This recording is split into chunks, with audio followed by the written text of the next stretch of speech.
Just like the street lights lit this town, like a fire in a blaze, gotta burn it down. Can't be afraid to leave this out. We got this far, don't know how. I see danger in your eyes. They know we'll burn down the night.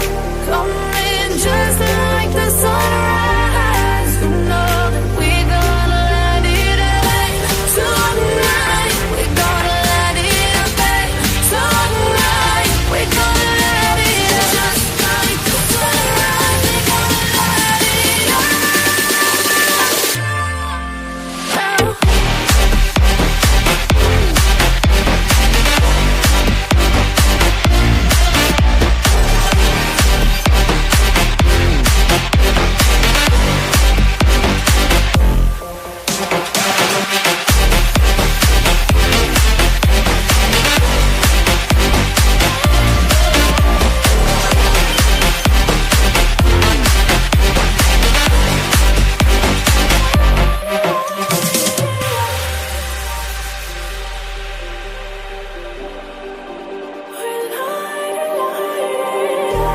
Just like a spark that's breaking out. Can't make a stop, can't turn back now. We know that there's no room for doubt. No, we can't turn back now. I see danger in your eyes. They know we'll burn down the night. Coming just like the sunrise. You know that we're gonna light it up tonight. We're gonna light it up tonight. We're gonna light it up just like the sunrise. We're gonna light it up now.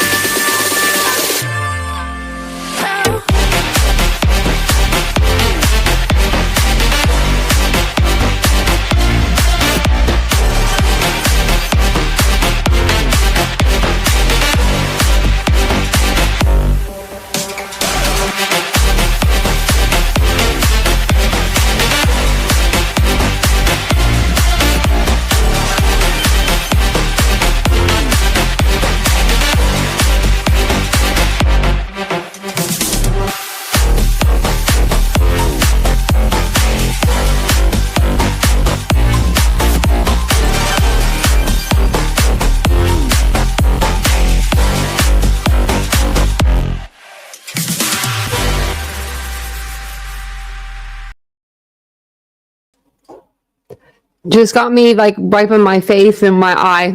I had to blow my nose. I was going to come on stage a second later, but you got me. So welcome in, everybody. Welcome, welcome. Welcome in. It is Sunday, the 2nd of February. Is it really February? Oh my gosh, it is February. I was like, I did not sound very confident when I said that February, but it is the 2nd of February. This is my anniversary month. So, wow. Me and Vincent's anniversary, that is. So it is our anniversary month this month. So I knew there was something going on. And it's Valentine's Day this month as well. So hopefully you guys are having a great start to your month and a good rest or, end of your weekend, starting of your new week. So let's say hi to some people that are in chat. If you're new and this is your first time here to the live, my name is Tanya. Nice to meet you. You can call me TitaniumBuilt or Tanya. It doesn't matter, either or. If you guys don't mind, take a second. If you do appreciate the content, don't forget to hit the like button. It really helps the channel grow and it helps us get out into the algorithm. That way more people can come in and chat with us. So it's a win-win. It's a win-win. Hey, Ladybug. How you doing? Hey, Cyber Warrior. I read your comment too about the troll going around. Well, this is my first time covering this case. This is my first time actually even like looking into this case. And I didn't realize how much there was. There's a lot to it. So let me go over here and get with my notes. We never liked you, Betty. I love that. That's a good name. That's probably one of the better names on YouTube. Hey, Harley Ryder. Long time no see. I love that dress. It's a beautiful pink. It's a beautiful pink. And I'm not usually even into pink. I like that pink though. That's pretty. Welcome in, DM. Hey, True Crime Lullabies. This case is very disturbing. And I know as soon as they said Tennessee, I was like, what? because I watched I've been watching a bunch of stuff today, and then I was reading, and I was reading like all the documents, some of the documents that I could find. But they do need CPS needs some help down there, apparently. So timed out that perfectly for Ashley. That's great. Welcome in. Hey, Groovy Nikki. It's been a while, I feel like, since I've seen a couple of you guys. It's good to see ya. Hey, Try. Hey, Proud Mimi. Hey, Mandy. It's good to see everybody in here. It's good to see all the regulars. This case is very sad. This case is she's reminding me of Letitia Stout. People kept saying Casey Anthony. I've heard Casey Anthony, and I've heard Leilani Simon, but for some reason I'm getting Letitia vibes with the interviews and stuff. With the interviews, I don't know. Hey, Sarah. And hey, Try. I don't know if I said hi to you. You haven't seen Aries all weekend. Oh, I haven't seen. Dude, we saw Aries yesterday, I think. I thought we did, but maybe we didn't. Oh, now I'm like, where is? Maybe he went somewhere fun. That's what I'm going to hope for. And welcome in. If I missed you, I'm sorry. Hey, Naomi. You changed your picture. Oh, that's a beautiful picture. That's a beautiful picture. Hey, Villanova. Welcome on in, everybody. Hey, Lenora.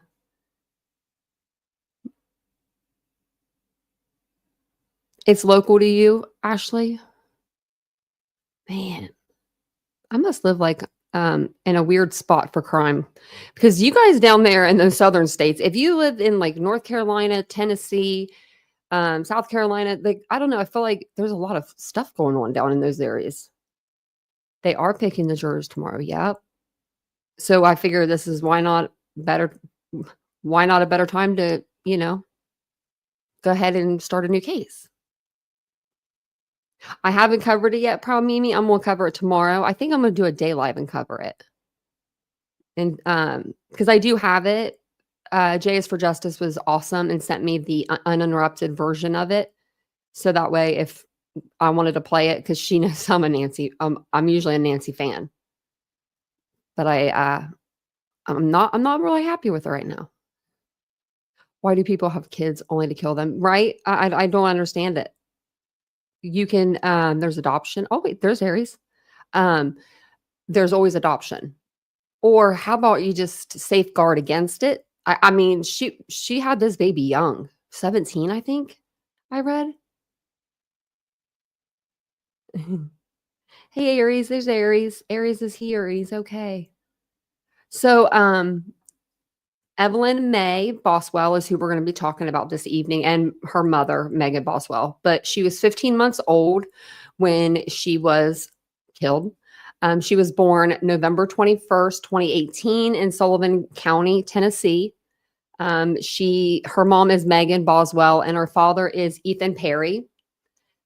She had blonde hair, blue eyes, was about 2 foot, little thing, and weighed approximately 20 pounds when she was last seen. And she was last seen on December 26th, December 26, 2019, but wasn't reported missing until later in the new year. So, and then she was found in March. Oh, look at that, Naomi, been a member for 15 months. I love that. Okay, so let's go and pull this up, because I figured tonight we'll kind of concentrate on the timeline. I feel like that would get us a good footing in this case. But she was last seen wearing a pink tracksuit, a pink bow, and pink shoes. She was reported missing by her grandfather, which was Megan's father, on February 18th, 2020. I know I'm going to have to make that 2-year arm. Look at that, 23 months. Better get on that. Let me write that down on my list of things to do. I've been writing emojis forever. We need to get some emojis. 2-year, and then we'll do like a members live this week, and we'll think of some more new emojis to get. We'll throw out the old ones and we'll revamp them, because it doesn't take long to make them. It's just it doesn't take long. It's just like you have to have it a certain size, and that's why I bring Vincent in, because he's better with that than me. He's very much so better with like sizing things than me. But it says here, this came out, this article, I believe it came out in 2020. Yeah. So this case is pretty old. It happened in 2020. We're in 2025 right now. It seems like a lot of cases are starting to come to a resolution now that were from the year 2020 because they couldn't have court or do a lot of things that they were needing to do with everything being shut down. So we've seen, Letitia, Lori Vallow, Chad Daybell, the list goes on and on. We've seen these people that were in jail, Sarah Boone, they were in jail for, the last 5 years waiting because they signed their speedy over and that we had, COVID hit. So it says here, with so many twists and turns mixed in with some misinformation, keeping up with the Evelyn Boswell investigation can be difficult. The following timeline is based on information that's been confirmed by authorities who are directly involved in the case. So, and there are a lot of parts to this case. So I figured tonight we'll settle with the timeline. And then I pulled some, like this article here, I found somebody new that I've never heard of on YouTube. I'm sure you guys have probably heard of him before. He did a full timeline video, like 2 of them, like they're shorter videos, not real long. And I thought we would go over those as well because they were pretty interesting. Very interesting, actually. And then on our next live, we can go to like her interviews that she did. Maybe we'll even go over some of those tonight because they're telling. They're very telling. So here it says, the following timeline is based on information that's been confirmed by authorities who are directly involved in the case. Love that for us. December 10th through the 11th, 15-month-old Evelyn Boswell was last seen. February 18th, Evelyn Boswell's, I don't know why I'm saying that right, wrong. Boswell's grandfather tells Tennessee Department of Children's Services that the child has not been seen in over 2 months. So I don't know why it took him 2 months to call, but it did. On February 19th, an Amber Alert was issued for little Evelyn. So December 10th, 11th, last seen. By the 19th, that's when they put out the Amber Alert. February 21st, the search begins for reportedly stolen gray BMW and people who may have information about Evelyn Boswell. And this will all come together in the end. Megan Maggie Boswell is seen leaving juvenile court in Bristol, Tennessee. And that's this video here. We can watch this. I don't know if we could. Yeah, we can blow it up. Okay. We'll see what she, because I'm going to tell you now, she likes to talk. Hi, Maggie, can we talk to you? Maggie, do you know where your daughter is? Her lawyer's probably like, don't talk to them now. And then she goes and talks later. Do you know where Evelyn is? Why didn't you report her missing? Do you know where your daughter is?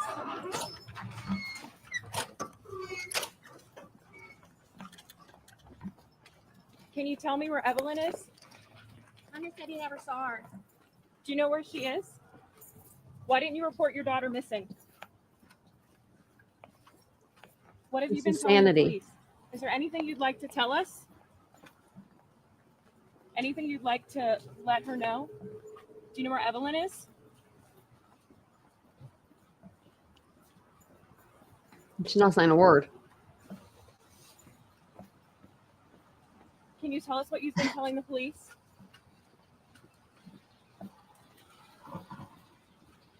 Do you know where Evelyn is?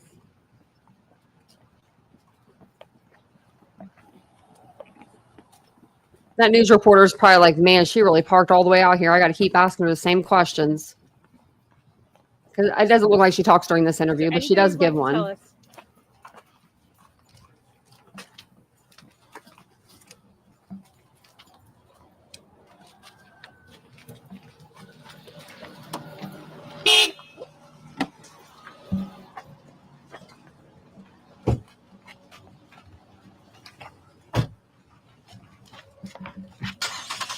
That's just her leaving. Yeah, she's just leaving the courthouse.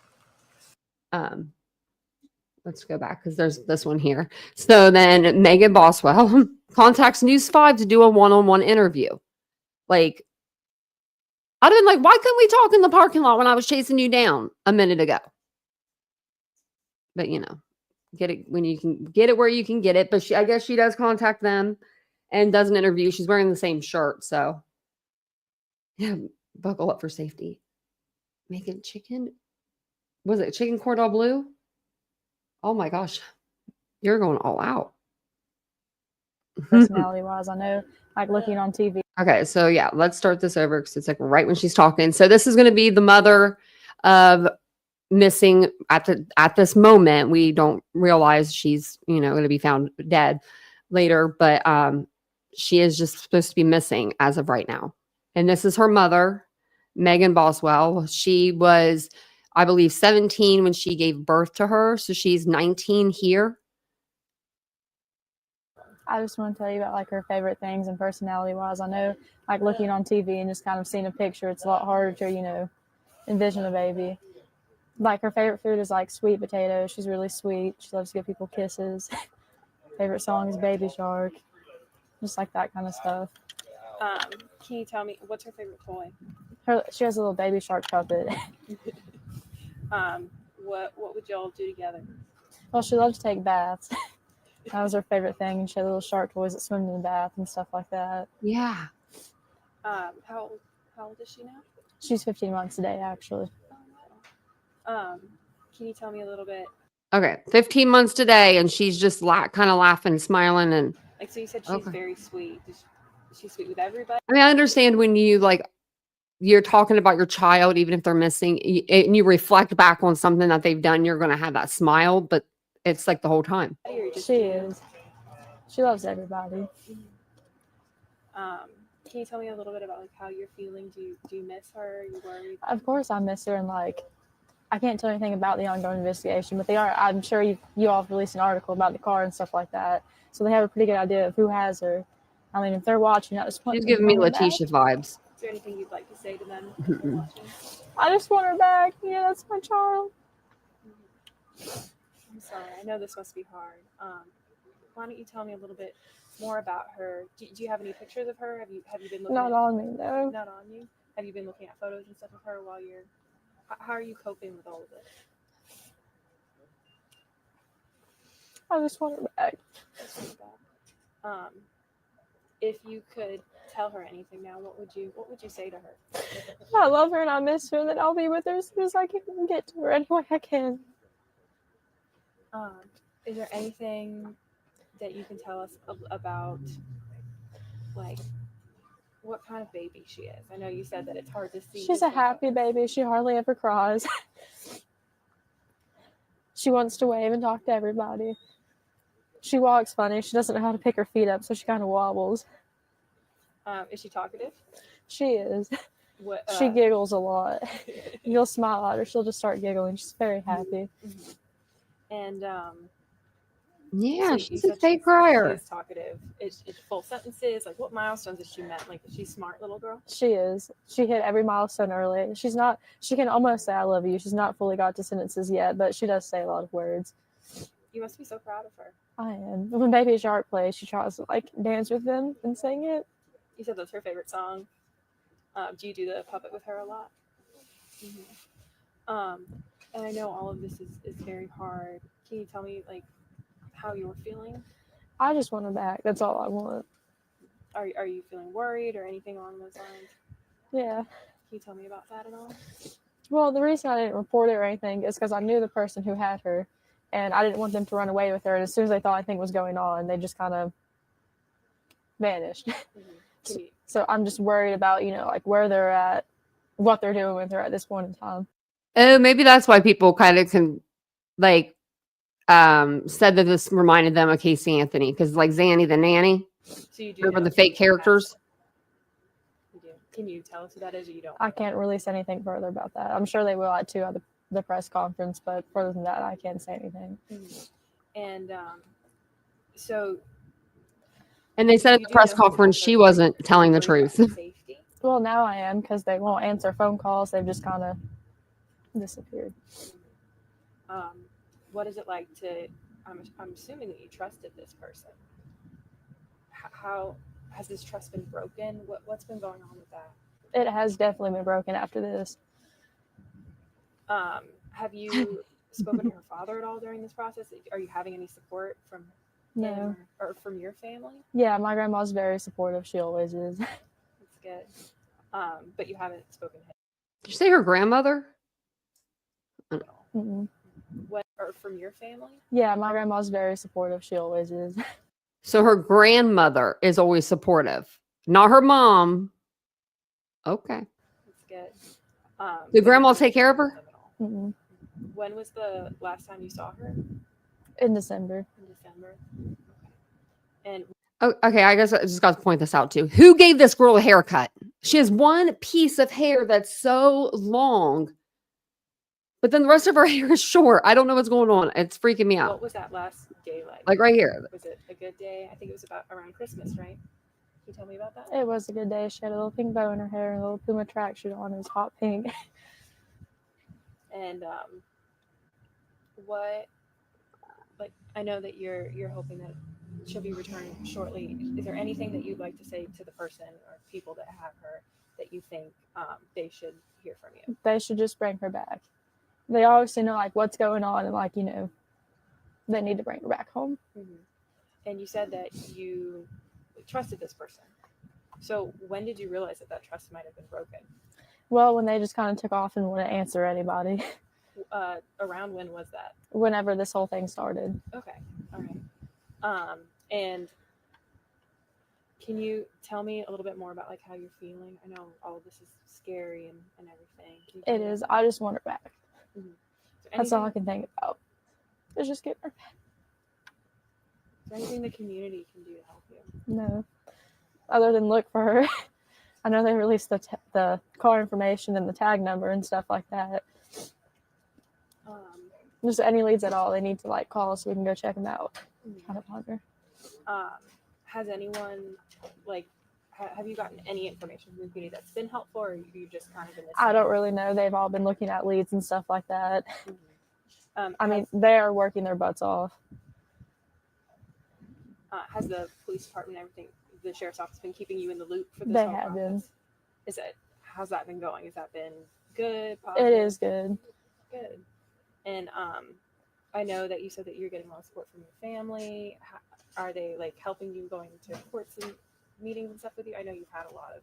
Yeah, they didn't know I had court today, or I'm sure my grandma would have been there. Did you keep it from them, or? I mean, I've just not really talked to them that much today, to be honest. And like I said, stuff was going on like while we were sitting in the courtroom, and I couldn't. Well, not while, but like, you know, waiting to go to court, and like I just couldn't tell her exactly what was going on. People let you know when you have court date before court. You don't telepathically just go from your house, boop, to court. Why didn't you tell somebody? You were hiding it. So you said. Why are we hiding it from grandma? Because we're guilty. So we you feel haven't guilty. been sharing with like your family or anything. That's my opinion. Maybe she's hiding it from grandma because she loves grandma. Instead, you know what I mean? Like compared to her mom, like that's her, maybe her mother figure. I don't know, but. Either. No. How is that of not being able to confide in anyone?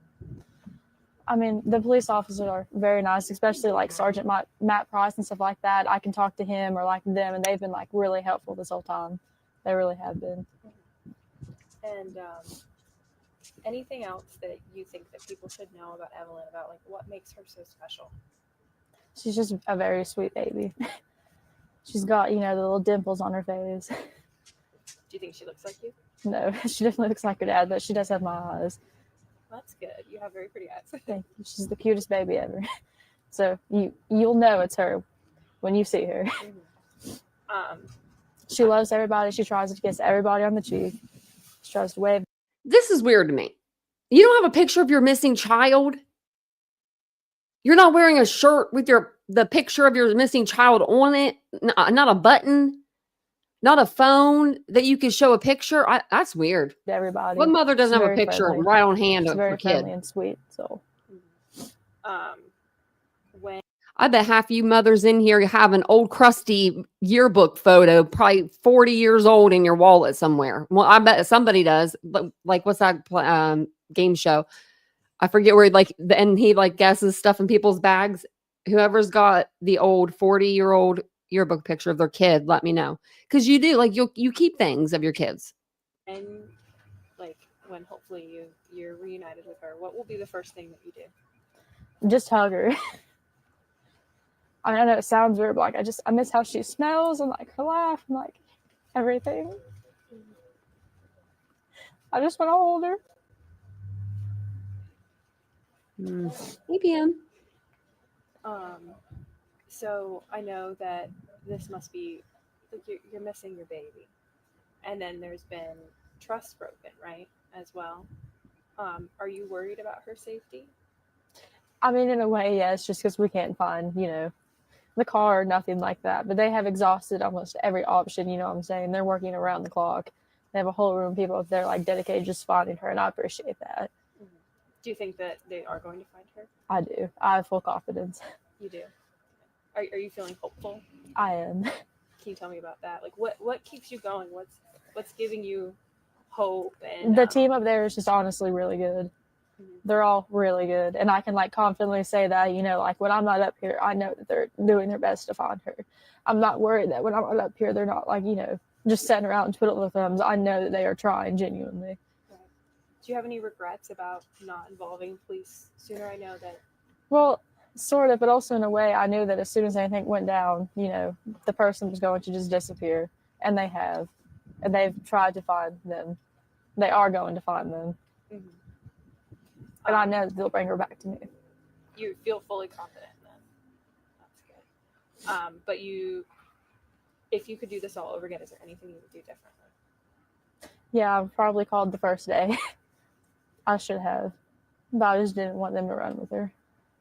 Like they haven't. I'm pretty sure at this time she thought her mother had her baby too. Her mom. Did you ever the grandmother. to run with her? I knew that if anything really happened and anybody got involved, they probably would. Can you tell me why she was with them if you were worried about the this? other dog wants in? They were watching her for me while I went to work. Okay. So it was like a babysitting type childcare situation? Yeah. But you thought they might run with her? No, until they took her, no. Then after that, I was like, well, if anything happens, I'm worried they will run with her. And to be honest with you, I won't lie, I didn't know how good the team was up here. And if I did, I would have called the second that I realized. They are very good. Like I said, they are doing everything they can. And I'm very confident in that. And that makes the situation a lot easier. Mm-hmm. And so you said that, when did you realize that they had completely disappeared? Like I said, I can't release anything like specific. I'm sure they will at the press conference, but. So anything else you'd like to add? Anything that you want to tell me about Evelyn? Her favorite food is sweet potatoes. She's allergic to carrots. She's allergic to carrots? What else does she like? She loves those little applesauce pouches. Yeah. She's very smart. Like, even she quit her own sippy cup at 6 months old. Or not a sippy cup, but she quit a bottle, I'm sorry. And went straight to a sippy cup. And like, I would leave her snacks on the floor, like in the little containers, and she'd open them up herself and like get one at a time. Like, she's just a very smart, very good baby. And I just want her back. You just must be so proud of her. I am. Is there anything that you would like to say to her? That I love her and that I will find her. She'll be back as soon as humanly possible. Anything else you think people should know? No, not at this moment. Okay. Oh, Mia, my dog. She's over here crying already at the other dog. So if you hear in the background, that's just her. So it says here, reportedly stolen gray BMW located in Wilkes County, North Carolina. Evelyn Boswell's grandmother, Angela Boswell, and her boyfriend, William McLeod, are arrested on unrelated charges. So it's a family affair, everyone's getting arrested. February 24th, Angela Boswell and William McLeod appear in court before being extradited to Tennessee. February 25th, Evelyn's mother, Megan, gives second interview to News 5 in which she says she is pregnant and cannot take a polygraph test because of Sullivan County Sheriff's Office policy. Wonder why. You can't give someone a polygraph. Maybe because their nerves, they would get anxious. Maybe she's lying. Sullivan County Sheriff's Office said it did not receive a request for a polygraph test and did not have plans to conduct a polygraph test. So she just threw that out into the ether for fun. That's fun. Megan Boswell is arrested on one count of false reports and held on $25,000 bond. And they were just trying to get her in jail. Jail records show no pregnant inmates were added to the Sullivan County jail roster. So she was lying about that. She's a liar. Coming to find out real quick, she likes to lie. Faking pregnancy, faking it all. Authorities search a pond in Wilkes County, North Carolina, in relation to the Evelyn Boswell investigation. The results are inconclusive. February 28th. So this is 2 months after she's been last seen, or more, actually. Tennessee Bureau of Investigation executes a search warrant at a mobile home in Sullivan County in connection with the Evelyn Boswell case. The TBI says there haven't been any reports or confirmed sightings of Evelyn Boswell at this point in the investigation. And Angela Boswell bonds out of jail. So February 29th, the TBI says that there's still no credible sightings of Evelyn. March 2nd, so a couple days later, Megan Boswell appears in court on false reporting charges. A judge denies Megan Boswell's request to have her bond reduced, so she can't get out. She'd only need 10% of that, but I guess she didn't have the 10% to bond out. March 4th, Angela Boswell makes her first court appearance on theft charges. And William also makes his first appearance in court on theft charges related to the car, I believe. Mia, stop. Lay down. Lay down right there. You lay right there. This dog doesn't listen to me. She doesn't listen to me at all.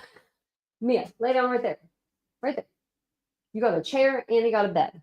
She wants to lay where the other dog is laying. If you're here every night, you know the drill. Hey, Mr. Rosebud. I don't know why I allow them keep allowing them to come in, because that's what she does. She cries. But then the other dog will finally move. Yeah, she's looking, and then she'll usually help me out, But Angela Boswell thanks the public for their help in the search for Evelyn on her way out of court. And then it says William the Cloud bonds out of jail. So she gets out and then she gets him out. Nick. Yeah, Riley, over here. Hey, Ryan, will you sit over here, Riley? Come on, Ryan, over here. Thank you. Thank you. Thank you, ma'am. Sorry about that, guys. Okay, I think we're all good now. And then March 5th, so this is from December until March, Evelyn's great-grandfather, David Jones, speaks to News 5 about Evelyn and the car theft charges against McLeod and Boswell. On March 6th, SCSO reports remains believed to be Evelyn were found at a family member's home. Let's listen to this part. When they are actually come up and they say they believe they found her. I don't know if they'll tell us here, but they found her in an outhouse, an outbuilding. Well, I'm hearing an outbuilding on some reports. I'm hearing some sort of playground equipment on others. So the Tennessee Bureau of Investigation. We're not gonna be able to hear it. Thank each of you for your assistance in Let me sharing boost the audio. this case from the very beginning. This is certainly not the update we had hoped to provide this evening. Before we get started, you should know that this is a very active investigation. We understand that you have a lot of questions, but please understand, in order to preserve the integrity of the investigation, there's not a lot that we can release at this time. Sheriff Jeff Cassidy is going to give a brief statement, followed by District Attorney General Barry Stavas. Sheriff. I'm Jeff Cassidy, Sheriff of Sullivan County. I first want to thank the community for their outpouring of love, support, and prayers for the last 17 days when sweet Evelyn was first reported missing. I want to thank the Tennessee Bureau of Investigation, the Federal Bureau of Investigation, and our detectives and officers for their persistence, dedication, and hard work in trying to locate Evelyn. This evening, we received information that led TBI agents and Sullivan County detectives to a property belonging to a family member of Evelyn's mother in the 500 block of Muddy Creek Road in Blumpville. During the search, investigators discovered human remains believed to be those of a 15-month-old girl. The remains will be sent for an autopsy and a positive identification. At this time, the investigation is in the very early stages. There's a lot of work left to be done, and right now, this is the extent of what we can provide today. I would now like to introduce our District Attorney General, Barry Staubus, who can advise you how the case will progress from here on forward. Thank you. Thank you, Sheriff. Thank you, Jim. I first want to say I want to thank law enforcement. We've been involved as part of the investigation since its inception, and it's been excellent working relationship. Okay. I just wanted you guys to hear the part where they found her. But it didn't say where they found her, but I believe that she was found in some sort of outbuilding outside.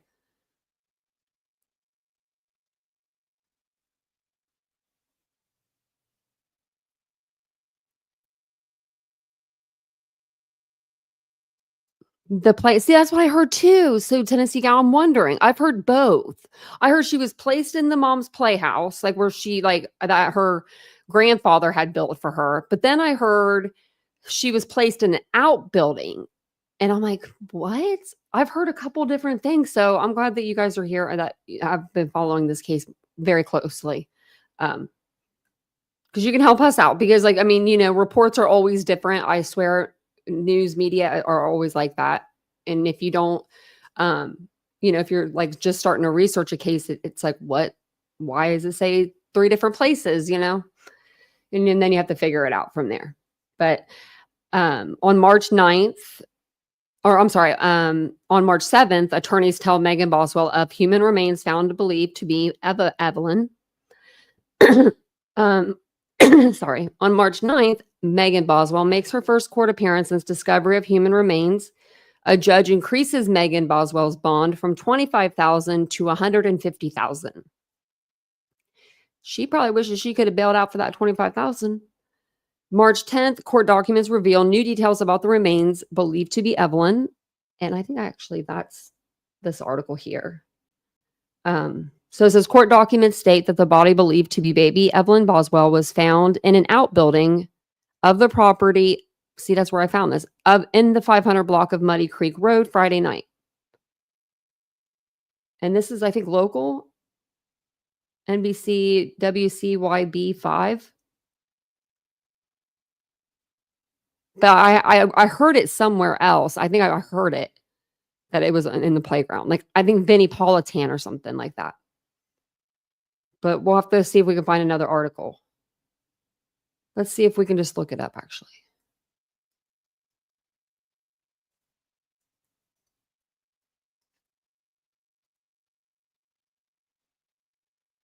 Okay, so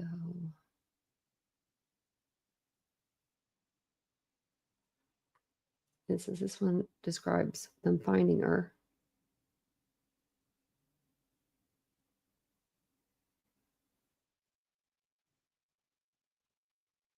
See, now this says, we received a call from the defendant's father talking about property, a storage shed on the property. He believed it may have been valuable for us to look in it and search, so we did respond and search that. And there was a playhouse. Behind that, we found the body in that playhouse in the trash can. So this article says something different. That's so weird. We're getting like, see here, this is what I just read. So I'm going to say that she was in the playground equipment because this is like 2 articles I've seen now. So that's just weird. March 10th, the court documents reveal new details about the remains. We just went over that. And then on March 11th, the autopsy reports come out and it says they're going to be sealed. TBI confirms remains found Friday are Evelyn Boswell. Now that they're sealed, I'm sure that we will find out during trial how she passed, though. Tommy Boswell Sr.'s family tells News 5 they are grieving baby Evelyn. And then on May 20th, Megan Boswell has been charged with 10 more counts of false reporting. She remains in the Sullivan County Jail on a $150,000 bond. July 31st, the district attorney said in court that the prosecution intends to bring another matter regarding Megan Boswell to a grand jury on August 19th. So then on August 19th, she was charged with the murder of her daughter. A Sullivan County grand jury returned 19 counts against Megan Boswell, including felony murder and child abuse. And so these were the 19 counts that she got. 2 counts of felony murder, 1 count of aggravated CA, 1 count of aggravated child neglect, 1 count of tampering with evidence, 1 count of abuse of a corpse, 1 count of failure to report a death under suspicious, unusual, or unnatural circumstances, and 12 counts of false reports. 12 counts of her lying to police. Wow. Lady, you've got a lying problem. I'd probably say that's a compulsive problem. That's just me. That's just me. No, let me see if there's that was the end of that. So have you guys heard of this guy? You guys have probably heard of him. This is a person on the platform, a creator. I can think of creator on the platform. His channel name is Reporting Live from My Sofa. He did a couple videos. He has a pretty large channel. He did a couple videos on the timeline of this case, and I listened to them earlier, and I thought they were pretty interesting. And I thought we could listen to them together and just give our opinion. And I think that he might have said that she was found in a playhouse too. So I'm pretty sure that is true. That's I don't know why they were putting an outbuilding. I don't know. That still is weird to me. So I'm going to put his channel. Actually, how do I get to this? There we go. This is his channel. And then I'll put the video in there as well. After I get to it. After I get to the video, I will.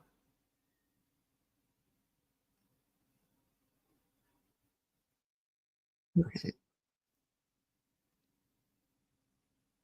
So we will listen to him, and we will commentate and stuff as we go through. And let me know if there's anything that you guys want me to pause on, or if you have any questions, and I'll answer them for you guys as best as I can. Or maybe you can answer some of my questions.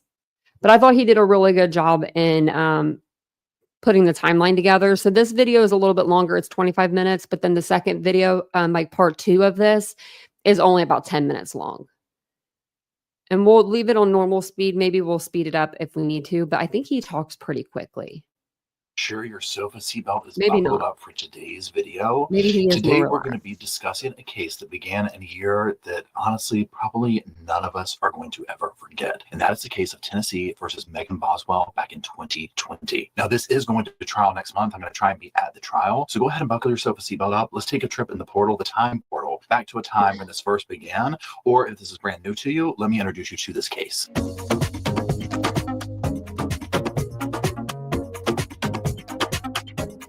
Hello, Sofa Squad. What do you mean? Like a playhouse is an outbuilding? What? I'm thinking of like an out. I'm thinking like there's like an outhouse. People still have those like outhouses where you used to go to the bathroom in them before restrooms were a thing. And then there's outbuildings, which are like sheds. Like that's what I think of, like sheds that you get from like Lowe's or something you put on your property. But they were saying that this was something that her grandfather had built for Megan, and it was Megan's as a child. Hey, unnamed. So that's what I heard. Like, that's what I've been hearing. It was Megan's, and she played on it as a child. And then that's where the body was found.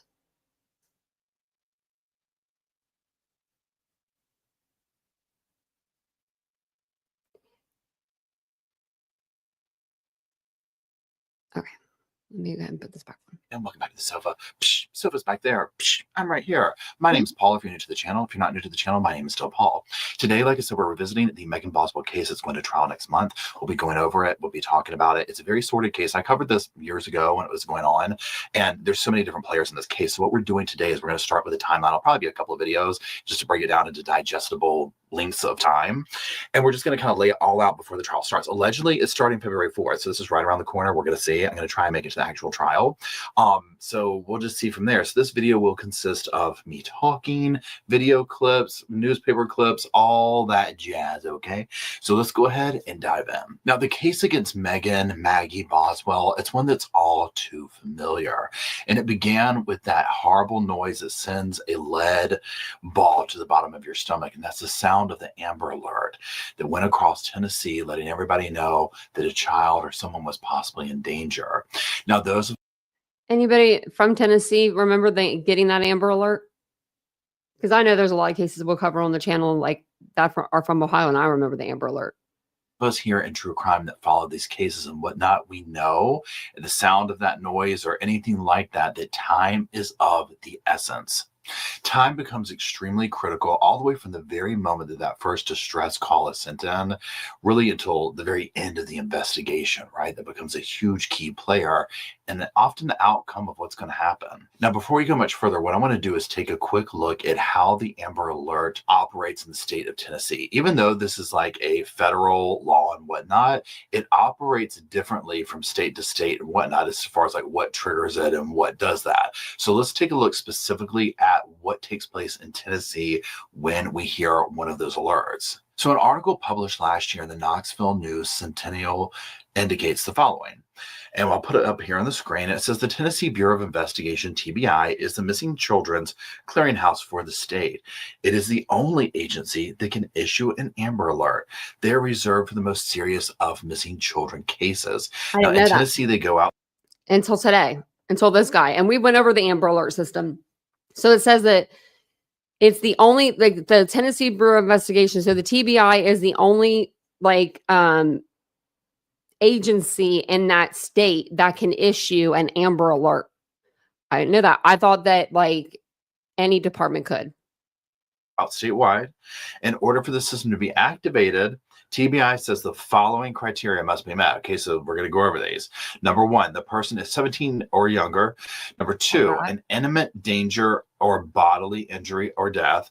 Number three, there is a description of the child, the abductor, or the vehicle. This state alone gets 500 to 600 reports of missing children a year and averages 8 to 9 Amber Alerts per year. Now, the sofa takeaway on this, okay, is when you hear that alarm going off, something serious is going on. A kid could be in danger. Take a look at it. Okay, so now what we're going to do is we're going to start on that timeline. We're going to go all the way back to February 2020. So February 18th, Evelyn May, she's reported missing. And this is by her grandfather, Tommy Boswell. Look at her blue. Now, Like, look at how blue her eyes are. Like, even though the picture is like fuzzy, you could tell like her eyes were so blue. he reports this to the Department of Children's Services. Law enforcement agencies are notified, and they go out. They begin, collecting the necessary information and doing their thing. February 19th. So at this point, the local agencies report the information to TBI. They look at it and they're like, yeah, you know what? 100% Amber Alert is definitely needed. And that is when the state of Tennessee would get that first initial alert that went out everywhere. And they would hear the name Evelyn May Boswell for many people of Tennessee, obviously for the first time.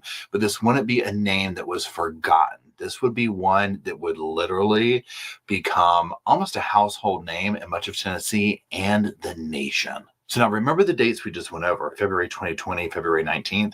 Let's rewind to December 2019. This is the last time that Evelyn May was seen. Okay? Yeah. Okay. Just bear with me here, right? The grandfather, the one we just talked about, he hadn't seen the little baby since December 2019. Okay. So it was 2.5 months later that he first alerted the authorities. Okay. So Back to February 2020. Let's get back on track here. So February 21st, the TBI will send out this tweet I'm about to put on the screen. So you see here, it says the Tennessee Bureau of Investigations update. We now have information that indicates that individuals traveling in a gray 2007 BMW with Tennessee tags 3M9-6W9 have information regarding Evelyn Boswell's whereabouts. Now, later that same afternoon, Sheriff Jeff Cassidy, he'd hold a press conference and he would basically provide the public with updates on the search for baby Evelyn May. Now let's take a look at some of the things that he had to say. When was the last time the parents saw the child? You say that certain family members saw her last in December. When was the last time her mother and or her father saw her? I'm not going to go with what the mother stated because, like I say, some of the conflicting stories are inaccurate, but a babysitter, and this is the day I'm going on, last saw the child December 10th and 11th. All righty. Sounds very familiar. Cough, cough, Casey Anthony. So if you didn't hear the question, it's a little bit lower. Within the segment of this interview or the press conference where people are asked, the interviewers and whatnot, or the media is asking questions. And they're like, well, when's the last time? And he's like, hey, look, we're not really going on what Megan's saying because her stuff isn't adding up, okay? It seemed like right away, it kind of seemed like cops were on her from what I've been gathering. Literally, when this came out, I can remember, and it was like she took a page Yeah, from her Casey mom. Anthony's story. The similarities are all there. There's a lot of rumors regarding the mother. I mean, is she a suspect in this case, or is she cooperating with you? You know, we're not disregarding anyone as a suspect at this time. Has the father said anything? I know on Facebook he had some comments voicing his concern. Is he been cooperating with you as well? Yes, ma'am. Why was the mother in court this morning?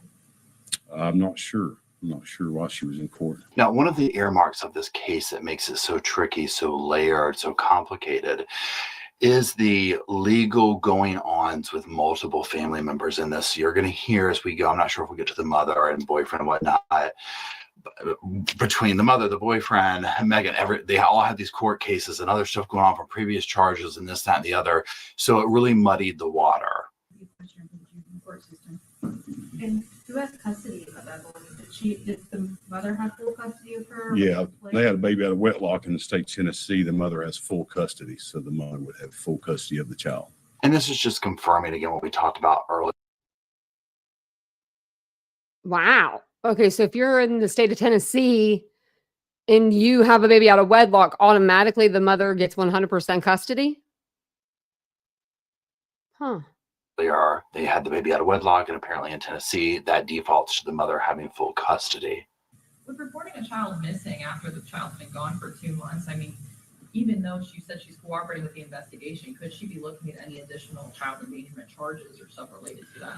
That'll be something we'll have to discuss with our district attorney general and our district attorney's office. At this time, she is cooperating, but like I say, some of the information she's given us hadn't been really accurate. Now, this is the heartbreaking thing when you hear this. Of course, at this point in time, nobody knew the outcome of the case, right? They're still very hopeful, as you can see here, to find baby Evelyn. And again, so similar to Casey Anthony, it's like, oh, she's being cooperative, but it's like her stuff, her answers, whatever, it's leading us on a wild goose chase. Obviously, in these kind of situations, you hope that you find the child alive. Do you think that we are looking for a child who is alive? I think so, personally. And that's our main concern, is to find Evelyn. And again, the heartbreaking tragedy of this, and it's good to hear that they have this hope in the moment. This is obviously the outcome that you hope for, but as we will soon learn, that was not the outcome in this case. Can you go into detail as to why you believe that the mom's comments are not trustworthy, and that there's conflicting information coming from her? Yeah, during our interviews, her stories aren't leading up to stuff that we went out and checked on, video surveillance, eyewitness testimony. So a lot of her information hadn't been accurate. And as far as her story, I mean, what is she saying? You obviously, as law enforcement, look at someone who comes in and reports a child missing for 2 months. What is that story? Yeah, I won't release that at this time as well, simply because it's went so many different directions and led us to so many different directions. And I don't want to confuse the public. Right now, our main focus is getting Evelyn back. And the only information that I believe that could help us in maybe getting some more information is finding this gray BMW. Now, again, you hear this. I mean, literally, again, I'll say it 100 times in this. So similar to Casey Anthony, where the information's not adding up. And you could already tell, like, they know. They've done this enough to know. And again, they're hopeful. But there's literally zero reason that a parent should be misleading police to find their missing child. Okay. Look at how that usually turns out in every single scenario. Like, it's not good. It's not good. Active search location. I know you said you have family in Virginia. This was issued on a Bluntbill. Where are you guys looking? We've got foots on the ground everywhere. Every lead, 2 states. We've went to DeKalb County because we had a tip up there. I mean, it's nothing. It doesn't matter where the leads are or if they've seen Evelyn. We're going to go to it. We're going to follow up on it. And God bless them for being so willing. I mean, you hear they're doing everything they possibly can, but sadly, again, they had no idea where they would eventually find little baby Evelyn. Now, within hours of this press conference, Megan would speak out. Okay, so we'd hear directly from her in an interview. Now, she'll end up obviously doing several interviews. She would speak to a reporter from a local NBC affiliate. And she begins the interview by talking about baby Evelyn, right? She's like, oh, she's a happy baby. Baby Shark's her favorite song. She loves waving at people. Describes this amazingly wonderful child, right? Now, you sit here and listen to that, and it's like, it's just tragic to hear because it's like, well, then what was the issue, right? Why did we end up doing what we allegedly did? But, I digress on that. Now, I think that's why she was making it like when she was saying like she was just the best and she didn't do anything wrong. And I think that was like her way of kind of telling on herself. Like she probably snapped one day. It was probably over something, minor, because that's usually what it is with, babies cry. That's what happens. And I could see it being like something like that. I mean, what other reason or, reasoning would there be? Makes you wonder. Would end up happening is this was the first inklings for the public to see. And in this 15-month-old, Megan is going on about, this weird, well, I know who has her, but I don't want to say. They're going to do the press conference, but I mean, I thought I could trust them, but now they don't answer their phone. And, blah, blah, blah, blah, blah. And the interviewer just kind of kept asking these same questions over and over. Are you nervous? Kind of. It was so weird. But one thing that stood out to people so much was the dynamic of Chris Watts in the porch and the swaying. I just want him back. I just want him back. It was like 2.0 of this, right? She's just standing there. I just want her back. She reminded me of Letitia Stout in her interview, like the tone and everything. Sniffle, sniffle. I just want her back. And at other times, she looks completely happy, right? So you can imagine, like many of the cases that we cover here, what a person, and specifically Megan in this, their behaviors and actions do to impact the court of public opinion. Well, spoiler alert, there was never a team or hashtag Team Megan on this one. Okay, let's keep going. Can you tell me a little bit about how you're feeling? Do you miss her? Are you worried? Of course I miss her, and I can't tell anything about the ongoing investigation, but I'm sure you all released an article about the car and stuff like that. So they have a pretty good idea of who has her. I mean, if they're watching, I just want them to bring her back. Is there anything you'd like to say to them if they're watching? I just want. If that was your mama and you're trying to blame your mom, just say it. My mom has my daughter. I don't know where my mom's at. Go arrest her. She's driving this silver BMW. This is the license plate. If you find her, you'll find my daughter. Well, that's what they did, and they didn't end up finding her daughter. I want her back. Yeah, that's my child. Because that was another I know lie. this must be hard. Why don't you tell me a little bit more about her? Do you have any pictures of her? Have you been looking? Not on me, no. Not on you. Have you been looking at photos and stuff of her while you're? How are you coping with all of it? I just want her back. And I know all of this is very hard. Can you tell me how you were feeling? I just want her back. That's all I want. Are you feeling worried or anything along those lines? Yeah. Can you tell me about that at all? Well, the reason I didn't report it or anything is because I knew the person who had her, and I didn't want them to run away with her. And as soon as they thought anything was going on, they just kind of vanished. Mm-hmm. So I'm just worried about, where they're at, what they're doing with her at this point in time. So you do know who has her? You do. Can you tell us who that is, or you don't? I can't release anything further about that. I'm sure they will at the press conference, but further than that, I can't say anything. Mm-hmm. And so you do know who has her. Are you worried about her safety? Well, now I am, because they won't answer phone calls. They've just kind of disappeared. Do you have any regrets about not involving police sooner? I know that. Well, sort of, but also in a way, I knew that as soon as anything went down, the person was going to just disappear, and they have, and they've tried to find them. They are going to find them, and I know they'll bring her back to me. You feel fully confident in that. That's good. But if you could do this all over again, is there anything you would do differently? Yeah, I probably called the first day. I should have, but I just didn't want them to run with her like they have now. Did you ever expect them to run with her? I knew that if anything really happened and anybody got involved, they probably would. Now, obviously, nothing good. Why? Why would they then run with your daughter? Then it would make it criminal, right? I mean, if they had her and it's grandma and she's just like, yeah, I had her for the afternoon. Like, here she is. No harm, no foul. But Megan was lying. She wasn't with the grandmother. Came out of Megan's interview. However, Sheriff Cassidy's news conference resulted in them locating that gray BMW in Wilkes County, North Carolina. Side note, that is where my grandparents and whatnot are from. So when they announced this on the news, I was like, oh my God, this is so weird, right? Now, this is like 100 miles away from southeast of the investigation's epicenter. Now, law enforcement would stop them. They would arrest the occupants. They would get them with possession of stolen property. And I'm going to just let you guess who the female driving this BMW was. This is for the people who haven't followed this, right? It was Angela. Guess what her last name was? Boswell. Angela Boswell, Megan Boswell's mother. Okay, so just take that and pin it up to the wall there. We'll be circling back to it. Okay, so let's do a quick recap here, right? Because February 21st, the investigation, day number 4, this was a mega big day, right? This was the day of first in the search for baby Evelyn. Okay, first we have the public heard from both law enforcement and the child's mother, Megan, and authorities located, then arrested the duo alleged to have information on the baby's whereabouts. The search for Evelyn May continues with very little new information being released to the public. Law enforcement releases another photo of the missing baby and continues to work tirelessly to bring her home. Now, then a few days later, Megan sits down for yet another interview. Okay. Hold on. Does she look I mean, does this baby look tired to you?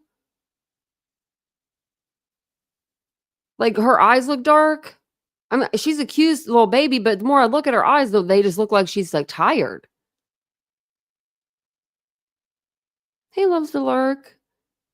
I just started covering this case today. I just started looking into this case today. I couldn't even believe it. This has been 5 years too long. I couldn't believe that either. But she just looks real tired. Another photo of the missing baby and continues to work tirelessly to bring her home. Now, then a few days later, Megan sits down for yet another interview. Okay. So keep in mind where we're at now. She started off talking about, well, I kind of know who has her. They arrest the mother. This is who she's claiming. Now let's see what she has to say in this interview. She's never been mean ever, which I'm very thankful for. She's just a really good-hearted baby in general. Like textbook how you want a baby to be, like has hit every milestone early, you know what I mean? Well, when she was 6 months old, she actually put a bottle on her own and went straight to a sippy cup. She started walking probably around like 10 months. That was kind of hard though, because she's like not like small as in like underfed, you know what I'm saying? But like she was a preemie when she was born. She's like a smaller baby and she kind of had trouble like balancing her weight, but she finally got the hold of it. She's starting to say a lot of words and, you know. So again, you hear her just smiling, going on and on and on and on and on. She's like now, laughing again, in her keep in voice. mind also the end result of this is most likely, allegedly, Megan knows exactly what really is going on with Evelyn during this time. It just gives it this other level of sinisterness. Well, actually, I want to talk about that. I've told TBI where to find her in Mendota. My mom took her to a campground and a silver camper, and if they don't go tonight, I'm going to go find her myself. All right, Megan. Let me get this straight, Megan. You know where your child is. She's been gone for 2 months. You know where she's at. But if you say something, the people that have her are going to take her away and leave. So first off, why didn't you just go collect your child from this person, right? In their silver camper. And if you couldn't do that, why didn't you go to the silver camper, call on your cell phone and get the cops there? Like that, none of this makes any damn sense. Why wouldn't you? If I don't have her by tomorrow, I'm going to go get her. What do you mean? If that was my child, I would have already been there. Actually, if this wouldn't happen to me, because, you know, I wouldn't unalive my child, but I wouldn't just give my children off to just anybody either. She's, you know, supposed to be with the babysitter. She's with the mother. The mom didn't even know any of this.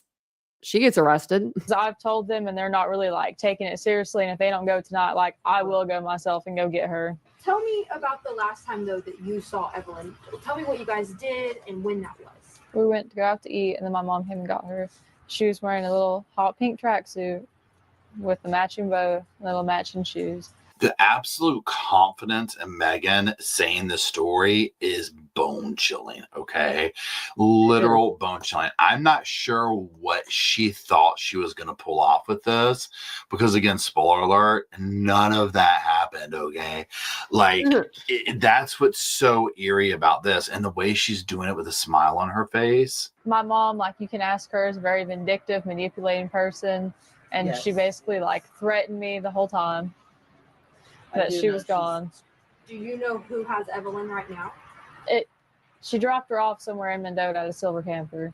But my mom would always say the person, not like people, plural. Now, this whole thing right here, I'm sure investigators like, huh? Because notice what she said in the very beginning. Well, my mom, you can ask her, she's a really vindictive person. Like somebody's going to say it about themselves. And then I'm also sitting here like, what's your story? Like, why would you let your child near this person? Right now, again, keep in mind, there's a lot of issues, a lot of substance abuse stuff going on. And I'm not trying to sit here and say just because that's going on that somebody would do something bad or whatever, but it complicates this case in that everyone has like a lot of active issues going on. Now, Angela also allegedly had some issues like with stuff in her past from like with child things and whatnot as well. So there's a lot of bad mojo going on here amongst everyone. And as you clearly say, Megan's very quick to throw her own mother under the bus. Yeah. And we'll go over like more of that stuff on our next live as well. Taking me seriously, TBI isn't, because I've not fully told them. I've been like, hey, like my mom camped out at Mendota, you want to go check them out, but I've never been like specifically, hey, she's not your silver camper, because my mom did threaten me, like, you know, if I told anybody. I'm not gonna get into that, but she did. Like, you know, I mean, just in this, she's like, oh, I told TBI, you know, but I mean, I didn't tell them like the silver camper because, like, you know, because my mom did threaten me, and I don't want to get into that, but like she did. You know that they were like, girl, where's Evelyn? Okay, This story is falling apart. I mean, fast. So your mom has had Evelyn the whole time, or the whole time, or the person that is in Mendota has had her the whole time. Tell me why you let your mom take care of her. Did she take her from you that night? And well, she was just supposed to babysit her. She was just supposed to babysit her. And then when did you? Where were you working at? Okay, where were you working? And you left her there for just till you got off work. Well, what happened after you got off work? You didn't live with your mom? I don't see her having a house by herself. I don't see her. That's probably safe to say, right? So who was she living with? Does anyone know that? I would assume her mother.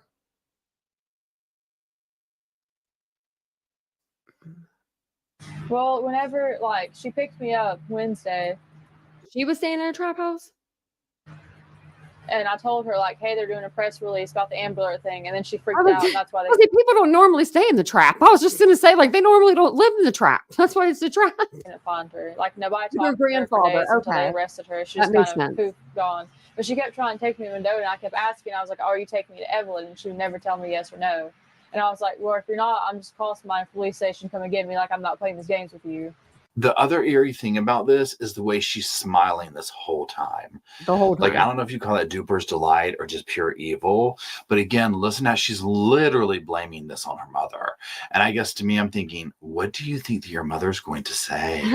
Like, do you think she's really going to admit to that? Like, it's the brazenness. But again, look at Chris Watts, right? Look at like Casey Anthony. It takes that level of brazenness. I would argue to say that maybe Megan and Casey had way more of that brazenness than Chris Watts did.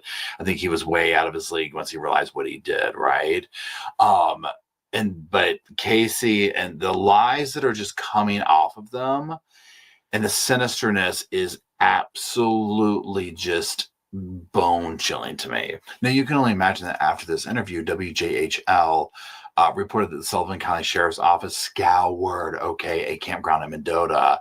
And guess what? They didn't find anything. And obviously, as you've seen and heard, Megan's mother, Angela, had tire marks, skid marks all up and down her after this Throw Mama from the Train part 2. Now, Sofa Squad, if you watch this unfold in real time, then you're going to remember there was a lot of drama surrounding Megan's mother, Angela, Megan's mother, Angela's boyfriend, when this played out. So let's go ahead and get on into Megan's mama's drama. Okay, so the arrest. Now, during the early stages of the search for Evelyn, Angela Boswell, she's arrested with her.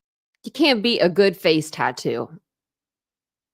I don't know why anybody would want to put a face tattoo on them, but that's just me. Her boyfriend, William McLeod. They have possession of the stolen vehicle. Well, that's what we just heard about. So whose vehicle was it? The gray BMW belonged to Melissa Wood, the mother of Megan's ex-boyfriend, Hunter. Now, how did they become in possession of the vehicle, you might be asking? Megan was supposedly going to buy the car. Wood testified that she gave the car to Megan Boswell after being told she would receive payment February 13th. Megan reportedly had permission to drive the car to get it checked out before purchasing. Wood stated she never gave permission to Angela or William and believed Megan was still in possession of the BMW right up until it was returned.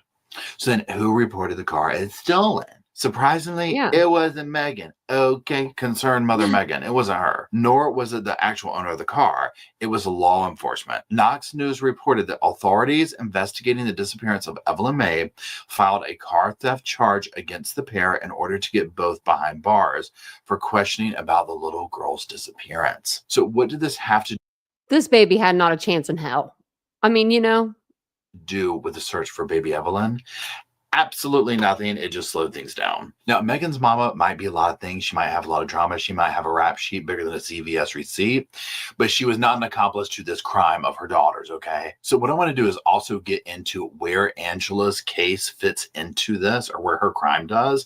Even though it's not involving what took place with baby Evelyn, it's a crucial part of the story and the way that this timeline played out. Now, also, Megan's reaction to the whole stolen car drama foreshadowed a whole bunch of stuff.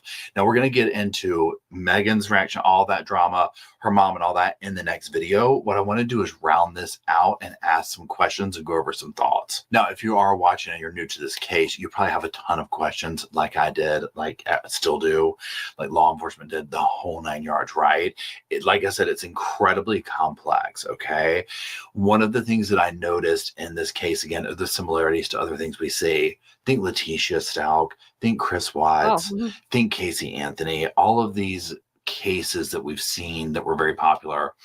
One of the questions that I have that I'm very curious to see in trial, just what we witnessed here, her absolute confidence in getting up there and with that little smirk on her face and talking about baby Evelyn and the way that she did, where I'm just like, like, I'm very curious if I go to the trial to see what energy she brings in the courtroom, right?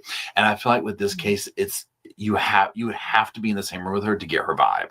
Now, I've read on comment sections, and you already know I've been in the comment sections, people talking about, I live in this town, and you know what, this baby probably just got in her way, and this and the other. I don't personally know anyone involved in the case. I don't know them. I'm not from there, so I don't know, but I'm curious to know. So let me know what your thoughts are down in the comment section. We're going to put this on pause. We're going to come out with another part of it so we can digest this. Give Emily some time to keep the sofa cushions fluff like she does up in here for us. We do love you for that, Emily, our moderator. And if you could, drop some sofas off down in the comment section for us to keep fluffed up and all that. For myself, for Roscoe and Spirit, boys who are hanging out over there. Aw. So I have a place to hang out, go over this absolutely tragic. Okay, so I absolutely love this guy. I love him. I think that he is he is amazing. Now he did do a second part, and I'll pull it up. I didn't want to have to like go back and get you guys all dizzy while I pulled it up.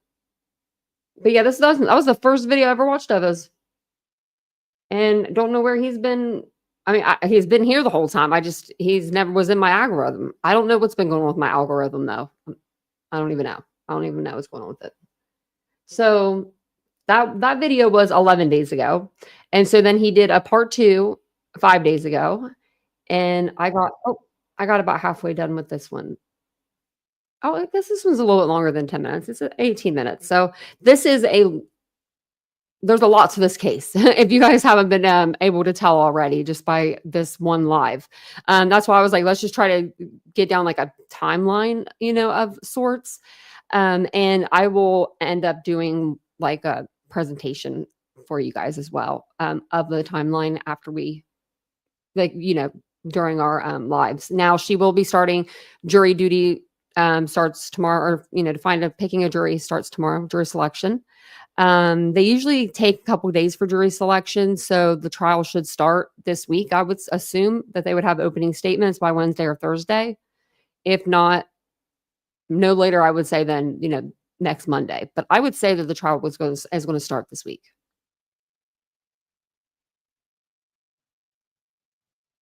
Oh, let me share this with you. I'm like, didn't even share the screen with you guys. I was just going to watch it by myself. Okay, this is the one we just watched, I think. Or is this the one? Yeah, this is it. Okay. And thank you guys for being here. I appreciate it.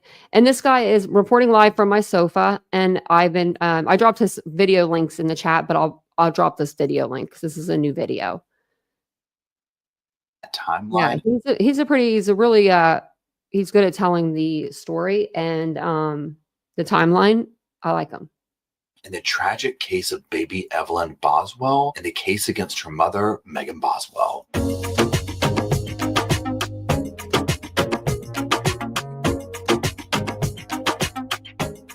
Hello, Sofa Squad, and welcome back to the sofa. Sofa's back there. I'm right here. Dogs are playing. My name's Paul if you're new to the channel, and if you're not new to the channel, my name still is Paul. We are going to be going back to Tennessee, like I said, to continue on our journey through the Megan Boswell timeline. If you are new to this case, I will very quickly talk about it, but in general, this is just going to be a continuation of part 1, so you will want to visit that if you're completely new to this and don't know the case, right? So what is going on, and depending on when you're watching this, I'm recording this at the end of January 2025. Megan is finally approaching trial at the beginning of February 2025. So I wanted to redo a timeline. I talked about this case when it first happened. And when I say first happened, we're going back several years to 2020, that time zone when this took place. Evelyn Boswell is the victim. Evelyn Boswell was the daughter of Megan Boswell. Now, as we see so many times in these cases, baby Evelyn was reported missing, but this was months after she had last been seen. We start to see some really sketchy interviews from her mother, Megan. And then lo and behold, fast forward, her remains are found, right? That's the gist of it, okay? So like I said, we're going more deep here. I've also done videos of like Megan's interviews that went pretty viral at the time for the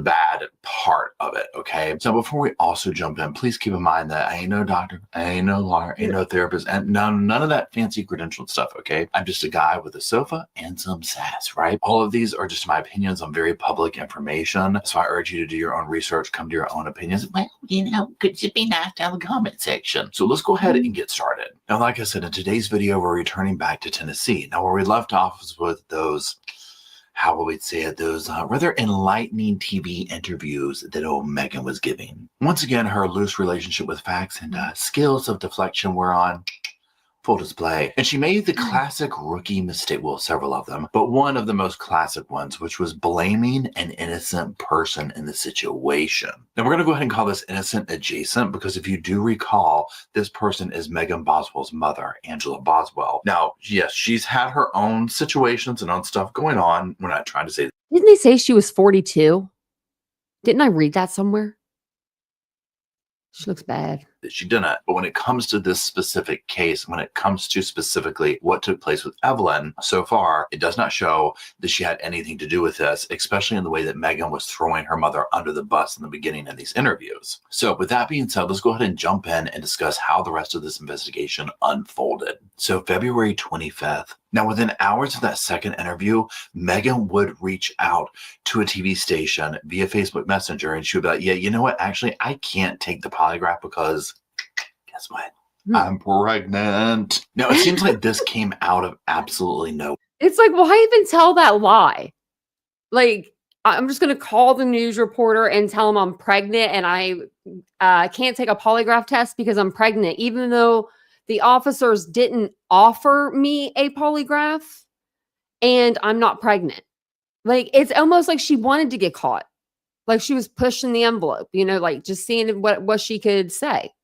Aware. So reporters are But like that's what the contacting the sheriff's falsifiers department. And they're do. like, we don't have a polygraph. And the FBI is like, we weren't going to do all this. So there's this whole scramble. It's like, why is she saying this and why is she contacting us? What's going on with this polygraph? Now, regardless of what, if anything, prompted her to actually write this message, we do know one thing. If we've learned anything from true crime, she should have said nothing. Now, as all of these inconsistencies and just the overall sketchiness of things started to pile up against Megan and make her look innocent, people, of course, still held out hope that baby Evelyn would return home. And many would use pink and purple bulbs to light her way home. Now go ahead and buckle yourself a seatbelt up because it's getting ready to get turned up, okay? So now Megan might have thought that she had did something, I don't know, dodged something, whatever, with this whole lie detector test. But little did she know that the little local sheriff's office there, who she didn't think was going to go do a good job at finding her daughter, they were doing a good job, all right. But that good job that they were doing was trying to point all the fingers towards Megan. Now within hours of this whole pregnancy thing, the sheriff's office calls her back in for questioning, okay? And then after 5 hours of questioning, guess what? She is arrested. And guess what for? False reporting. Again, it's like a page out of Casey Anthony's book. Now, after her arrest, the authorities would hold another press conference. Let's revisit this again and see what they had to say. At this point, most of you are aware that we've received a number of conflicting, inaccurate statements from the mother, Megan Boswell, Evelyn's mother. During the investigation, we determined that some of the statements Megan Boswell provided to us were false. Many of the false statements that Megan made delayed our investigations and also impeded our investigations on trying to find Evelyn.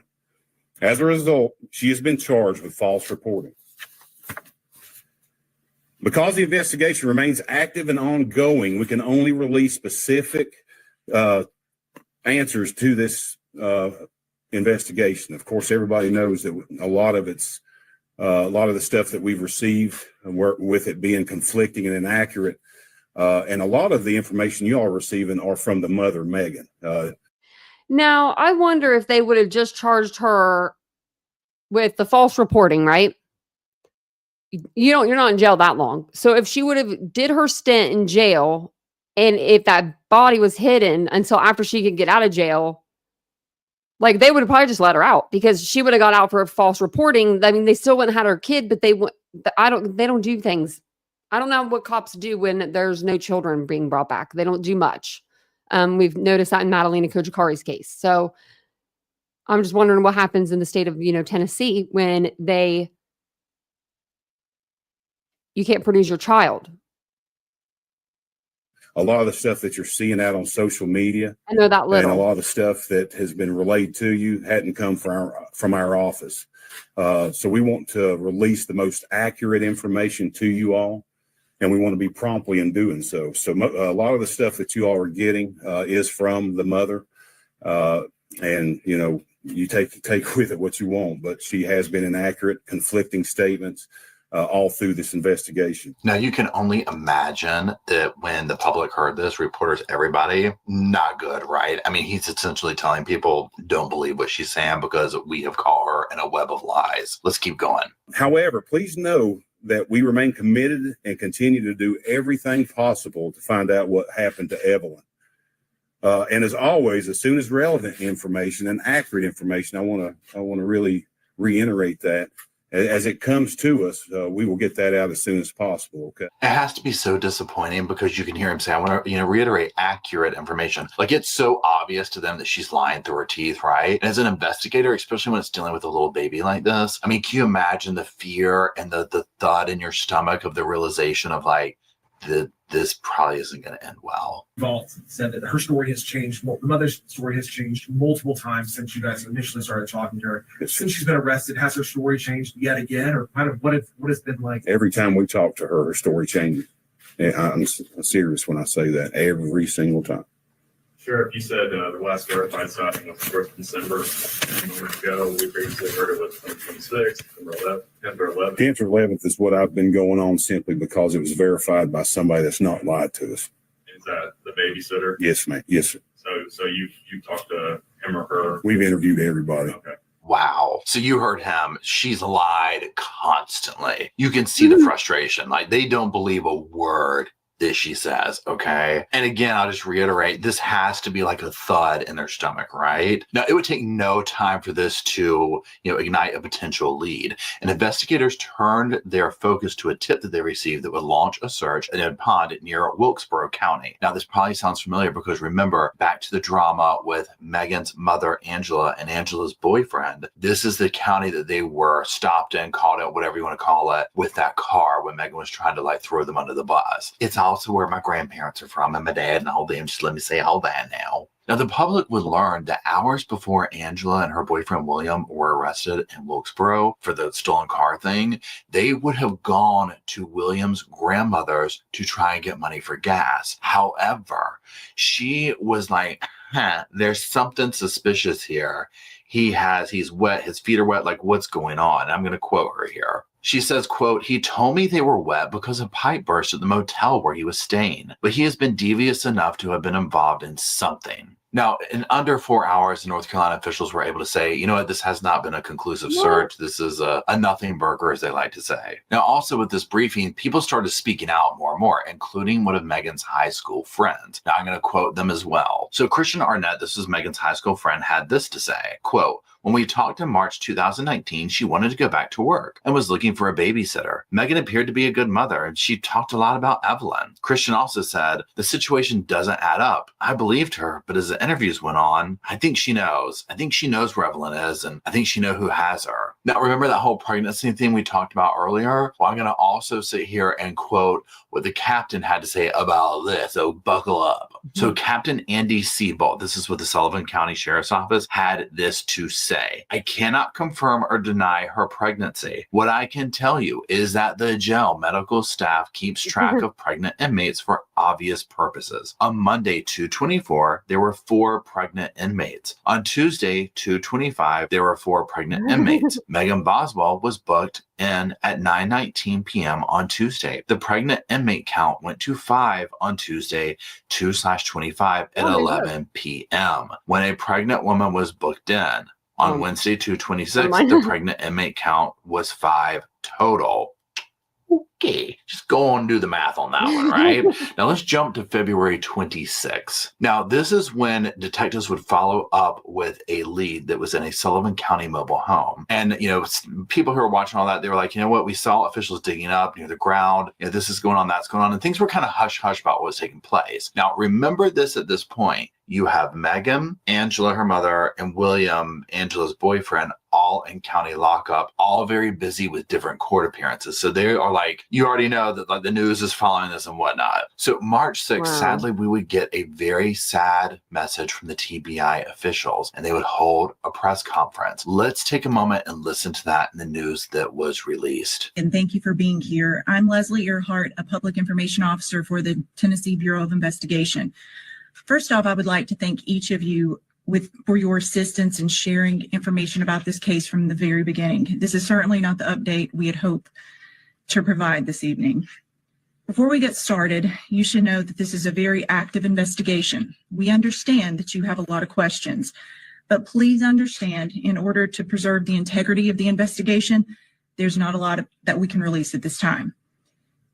Sheriff Jeff Cassidy is going to give a brief statement followed by District Attorney General Barry Stavas. Sheriff. I'm Jeff Cassidy, Sheriff of Sullivan County. I first want to thank the community for their outpouring of love, support, and prayers for the last 17 days when sweet Evelyn was first reported missing. I want to thank the Tennessee Bureau of Investigation, the Federal Bureau of Investigation, and our detectives and officers for their persistence, dedication, and hard work in trying to locate Evelyn. This evening, we received information that led TBI agents and Sullivan County detectives to a property belonging to a family member of Evelyn's mother in the 500 block of Muddy Creek Road in Blumpville. During the search, investigators discovered human remains believed to be those of a 15-month-old girl. The remains will be sent for an autopsy and a positive identification. At this time, the investigation is in the very early stages. There's a lot of work left to be done, and right now, this is the extent of what we can provide today. So absolutely tragic. You know, it's just heartbreaking for them to have to announce that 17 days searching, looking. He had put up some of his own money, I believe, you know, out there, and obviously the whole community. It's just devastating. So let's go back to March 8th. Megan would appear back in court 2 days after the special announcement was made. Now, I also want to quote something that was said during this meeting as well, this hearing. So let's revisit that. Special Agent Brian Fraley of TBI told reporters and the public the body of a child approximately 1 year to 1.5 years old was found during a search at a home in the 500 block of Muddy Creek Road, a property that belongs to Megan's father, brother, and grandmother. Investigators found clothing matching the description of the clothes Evelyn was last seen in. Additional children's clothing, toys, and diapers. Now, during this time, a judge would raise the bond from $25,000 to $150,000. Now, March 10th, members of Evelyn's... Hold on. Did he say that they found her with diapers and stuff? Hold on. Let's go back a minute. Hold on. Creek Road, a property that belongs to Megan's father, brother, and grandmother. Investigators found clothing matching the description of the clothes Evelyn was last seen in. Additional children's clothing, toys, and diapers. Now, during this time, he says additional toys and diapers, clothes and diapers. So did she put her in the playhouse like she was going to play house? Do you know what I mean? Like in her mind, like, I mean, in her, maybe she was on rugs or something. Because it says that she was found in the playhouse, but they had diapers and like extra like diapers, clothing, like stuff that a baby would need, toys. Why else would you put them in there? Like, why would you get rid of that stuff? Wouldn't you keep that stuff out in case the police came to your house and saw, like, you know, like they'd want to see the stuff, you know what I mean? Like you'd want, you know, proof that you had a child that lived there. It's very weird.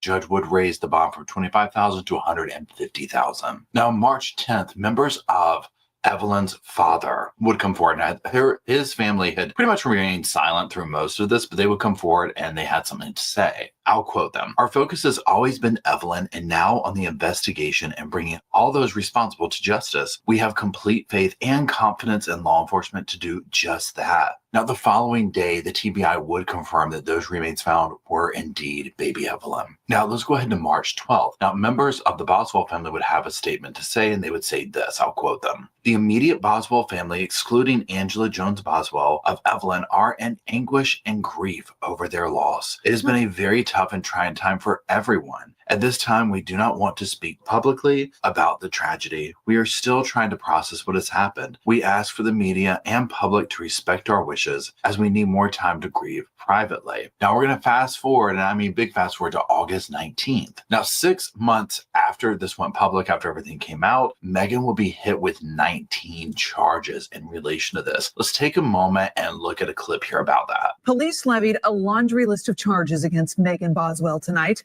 The most serious, felony murder. It's a massive break in a case that started in Sullivan County and captured the attention of people across the country. My office has received dozens of calls and messages over the last several months from concerned residents wanting to make sure that we had not forgotten about baby Evelyn. I assure you we haven't and we won't. 2-year-old Evelyn Boswell was found dead on family property in Sullivan County back in March. She was reported missing in February, but investigators say she disappeared weeks before anyone came forward. An Amber Alert lasted weeks and spanned several states. Our hearts and prayers go out to the family and friends who love baby Evelyn, along with the many citizens who, like us, developed deep-seated love for this sweet little girl. Mr. Sproles. The child's mother, Megan Boswell, charged with lying to authorities, has been in the Sullivan County Jail for months. Now, she faces 19 charges, including felony murder, tampering with evidence, and abuse of a corpse.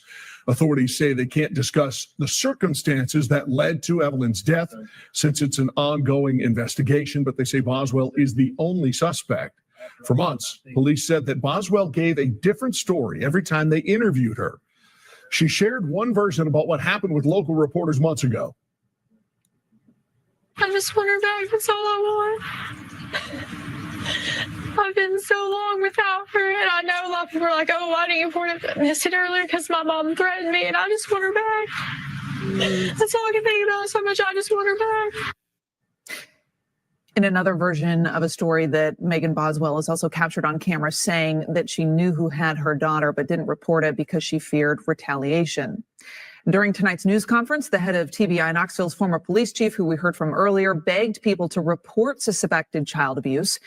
Megan Boswell's bond is set at $1 million. A hearing is set for later this month. Wow. Okay, so you saw how quickly things escalated, right? And then ending up in the process all the way at that $1 million bond. She wasn't going anywhere. Okay. The 17-day search and recovery seemed like an eternity.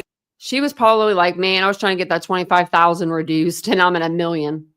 For the crews of determined investigators, Evelyn May's family, and a distraught nation. Now, this hindrance can be placed directly at the feet of one person, okay? That is Megan Boswell, who spent countless hours misleading law enforcement. It took a respectable 5.5 months to secure a grand jury indictment. However, it would take 1,647 days, nearly 4.5 years, for trial to begin. Now, I know what you're saying. I know what you're saying. Okay, this is very Sarah Boone. It's given that. It's given this, it's given that. Yes, it is. Now, obviously, Megan has not turned it up to the degree that Sarah Boone did. Now, in the next video, we'll talk about the delay. We'll talk about some of the evidence we can expect to see and all this. It's supposed to go to trial February 3rd, 2025. So we'll see if that all holds out. Now, what I want to do is just take a moment. We're going to put up some pictures here of Evelyn. Obviously, this is the center focus of the case. This is the victim. Now, obviously, if we are able to believe anything from Megan, hopefully it was what she had to say about her daughter, that she was friendly, that she smiled, that she laughed, that she hit her milestones early, that she was generally a happy baby. And it does sound like from other people who spoke that those things are true. So at least we can at least hold out that Megan wasn't lying about the beautiful aspects of her daughter, who allegedly at this point, we don't know, I mean, technically she hasn't gone through trial, whose life she took. It does sound like, according to others who knew baby Evelyn, who knew the situation, that these things were true. So at least there is that, right? Now, if you're still watching, I do appreciate it if you could drop little sofas off in the comment section for little Roscoe and Spirit, myself, the rest of the Sofa Squad, so we'll have a place to sit and talk about this case, all the other cases we do talk about here at the Sofa Squad. And we meander our way on down there to do that. I'll see y'all soon. I just wanted to say thank you again for watching the whole video. And why did he look so different there than here? If you could drop little sofas off in the comment section for little Roscoe and Spirit, myself, the rest of the Sofa Squad, so we'll have a place to sit and talk about this case, all the other cases we do talk about here at the Sofa Squad. And we meander our way on down there to do that. I'll see y'all soon. I just wanted to say thank you. Oh, he just like cleaned himself up a little bit, I think. And then his hair is a little bit grown out more on top. I'm like, dang, he looks different. I like his shirt. I buy Vincent shirts like that, so I can take them and steal them. Like if he has to wear a dress shirt during like winter months, I always get him like plaid so I can just take it when he's done wearing it, because that's what girlfriends do, right? We've been doing that for 9 years. It's worked out for us. So basically, our girl Megan here is a compulsive liar. That's what I've learned today about her. She allegedly unalived her, 15-month-old baby. Well, we're going to find out a lot more during the trial. there is a lot more that we can go over, but I'm going to save that for another live because we've already been here about an hour and 40 minutes, and I'm trying to keep them a little bit shorter. That way, it's easier to sit through the whole live if you want to, sit through the whole live. Tomorrow I will be on. Now, I will probably do like nightly recaps of trial. Like if nothing happens, on like one of the days, we'll just skip that. We'll do a different case, but, and then we'll save up for, enough for a live. But she's supposed to be going jury selection tomorrow. So it looks like that's still what's going to happen. So I appreciate you guys all being here tonight. I do appreciate that. What was I going to say? I don't think there was really anything else. Just that she's going to start her trial tomorrow in Blounteville, and Judge Jim Goodwin is the judge, and she is charged with the multiple 19 counts that I put up: 2 counts of felony murder, 1 count of aggravated CA, 1 count of aggravated child neglect, 1 count of tampering with evidence, 1 count of abuse of a corpse, 1 count of failure to report a death under suspicious, unusual, or unnatural circumstances, and 12 counts of false reporting. So she may go to jail for the rest of her natural life. I got the new one in. Thanks, Don. Appreciate that. I have the new one in, but I don't know. I'm not really loving it still. I feel like it's too out. I'm trying to look at it and then look this way. That's why one of my eyes is going this way.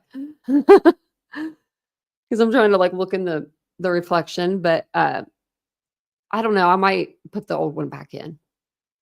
I'm still debating. I found these I was looking for something to put my prosthetics in because they have to be submerged in contact solution or saline or something like that, just to keep them moist. It keeps the color of them nice. And I couldn't find anything, so I just bought these containers that are kind of big. And then I found some the other day. I was so excited about it. So I have it soaking. I just need to get it back in. Yeah, they probably won't have her for the death penalty. Just keep her in there for the rest of her life. Oh, is that what it is? I bet. Thanks for noticing, Lady. I see you touching it. I probably do. It probably bothers me. I noticed it's been watering more and stuff. I'm just I was finally getting at a spot with my other one. I felt like we had a good relationship. It's weird. I want to put the old one back in. I just want to go back to the old one.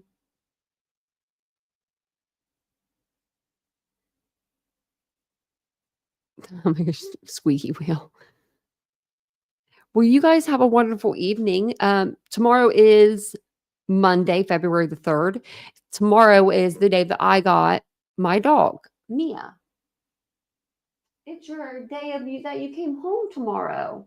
She was born in December 3rd December 1st. But we brought her home. Tomorrow will be, let's see. I think 8 years, 7 years, 7 or 8 years. Oh my gosh. I'm going to have to look. I think it's 7. Has to be 7. My animals are getting older. What's going on? Don't do that. The other one's back here. Oh yeah, you can see her. Look at her. She's just relaxed. She's sleeping. They're my babies. Well, thank you guys for being here. Tomorrow, I'm not sure what case we'll cover, but I will be on during the day to do a live. I want to do a live over the Nancy Grace interview that she did with Seth Rogers. It's just ridiculous, and we should talk about it because we do talk Nancy Grace. I mean, obviously, Nancy's a part of my channel, in a way. I have my Nancy cardboard cutout. Haven't looked at her in a couple of days. I'm just so mad at that. So we'll go over the interview. I do have it. It's not like I said, it's uninterrupted. And if I don't do it by tomorrow, I will have it out for a pre-recorded. That's tomorrow. You will see it tomorrow, no matter what. So thank you guys all for being here tonight. I appreciate you. Have a wonderful Monday start to your week. If you're starting your work week tomorrow. If you're not starting your work week and you're just having another regular Monday, I hope you have a great Monday. But if you guys don't mind, take a second, hit the like button, subscribe to the channel if you made it this far. And don't forget, I love you guys. I appreciate you being here, and I will see you guys all tomorrow. See you later. Bye.